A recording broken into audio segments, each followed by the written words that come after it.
Bung Karno galau. Ia menghitung jika sampai terjadi peperangan, secara matematis tidak akan mungkin bisa mengalahkan sekutu. Persenjataan mereka jauh lebih lengkap dan keahlian militernya lebih memadai. Atas saran Jenderal Besar Sudirman, Bung Karno diminta mengirim utusan khusus kepada Roisul Akbar Nahdlatul Ulama, Hadratus Syekh Kiai Haji Hashim Asy'ari di Pondok Pesantren Tebu Ireng, Jombang. Tujuannya meminta fatwa Kiai Hashim tentang hukumnya berjihad membela negara yang notabene bukan negara Islam seperti Indonesia.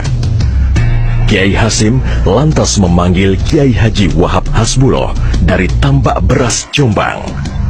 Kiai Wahab diminta mengumpulkan ketua-ketua NU se-Jawa dan Madura untuk membahas persoalan ini. Bukan hanya itu, Kiai Hashim juga meminta kiai-kiai utama NU melakukan sholat istikharah, salah satunya Kiai Abbas dari Buntet, Cirebon, Jawa Barat. 21 Oktober 1945, seluruh delegasi NU se-Jawa dan Madura telah berkumpul di kantor pusat Ansor di Jalan Bubutan, Surabaya.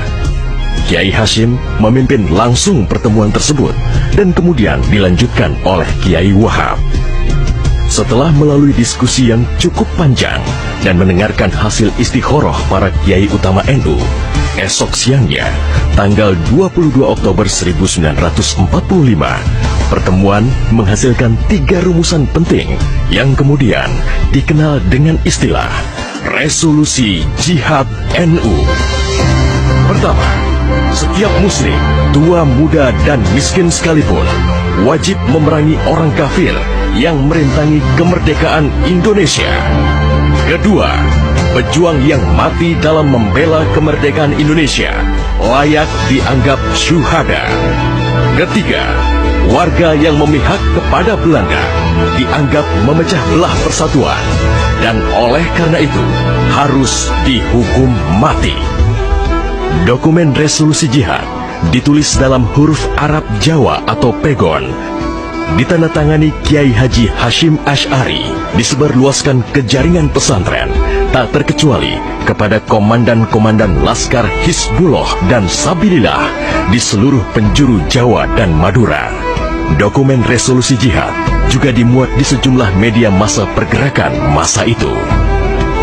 Hanya berselang 3 hari pasca resolusi jihad dicetuskan, 6.000 tentara sekutu mendarat di Pelabuhan Tanjung Perak, Surabaya dengan persenjataan lengkap. Mendengar kedatangan pasukan penjajah, ribuan santri dan kiai dari penjuru Jawa Timur bergerak menuju Surabaya. Situasi pun terus memanas dan cenderung tak terkendali.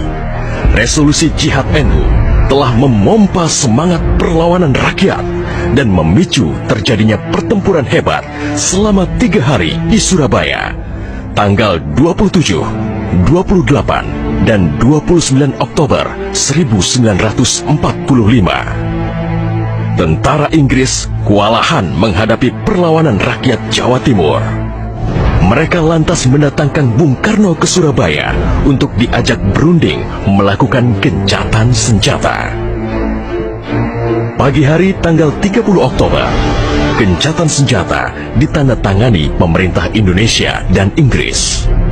Namun, sore harinya terjadi insiden di Jembatan Merah yang menewaskan orang nomor 1 tentara Inggris di Surabaya, Jenderal Malabi.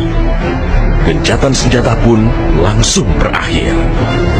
Pengganti Malabi, Jenderal Robert Munser, mengultimatum Laskar Pejuang dan tentara Indonesia agar menyerahkan senjata kepada Inggris paling lambat 10 November 1945. Jika tidak, Inggris mengancam akan membumi hanguskan Surabaya.